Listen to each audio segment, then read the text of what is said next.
ರಾಷ್ಟ್ರೀಯ ಹೆದ್ದಾರಿ ಅಡ್ಯಾರ್ ಬಳಿ ಮೊಟ್ಟೆ ಸಾಗಾಟದ ವಾಹನಕ್ಕೆ ಹಿಂದಿನಿಂದ ಲಾರಿಯೊಂದು ಡಿಕ್ಕಿ ಹೊಡೆದ ಘಟನೆ ಸೋಮವಾರ ನಡೆದಿದೆ.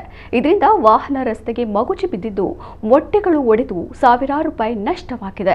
ಸೋಮವಾರ ಬೆಳಗ್ಗೆ 10 ಗಂಟೆಗೆ ಪರಂಗಿಪೇಟೆ ಕಡೆಯಿಂದ ಮಂಗಳೂರಿಗೆ ಬರುತ್ತಿದ್ದ ವಾಹನಕ್ಕೆ ಅಡ್ಯಾರ್ ಸಹ್ಯಾದ್ರಿ ಕಾಲೇಜು ಬಳಿ ಹಿಂದಿನಿಂದ ಲಾರಿ ಡಿಕ್ಕಿಯಾಗಿದೆ. ಇದರಿಂದ ಡಿವೈಡರ್ ಮೇಲೆ ಹತ್ತಿದ ಮೊಟ್ಟೆ ಸಾಗಾಟದ ವಾಹನ ಮಗುಚಿ ಬಿದ್ದಿದೆ. ಘಟನೆಯಲ್ಲಿ ಯಾವುದೇ ಪ್ರಾಣಾಪಾಯ ಸಂಭವಿಸಿಲ್ಲ. ಆದರೆ ರಸ್ತೆಯಲ್ಲಿ ಮೊಟ್ಟೆ ಒಡೆದು ಚೆಲ್ಲಿದ್ದು ಕೆಲಕಾಲ ವಾಹನ ಸಂಚಾರಕ್ಕೆ ಅಡ್ಡಿಯಾಯಿತು ಎಂದು ಪೊಲೀಸರು ತಿಳಿಸಿದ್ದಾರೆ.